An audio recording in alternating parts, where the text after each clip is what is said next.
Roll number 1 homework తీసుకురా.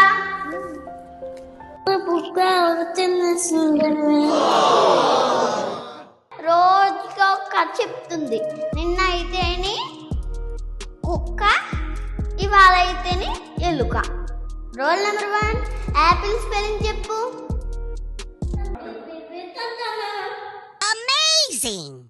Spelling అన్నాను నేను ఎప్పుడు తిండి గొడవే. పిల్లలు పాప్కార్న్ రెడీ అయిందండి. సారీ ఫ్రెండ్స్, టీచర్కి ఆకలేస్తుంది. బాయ్.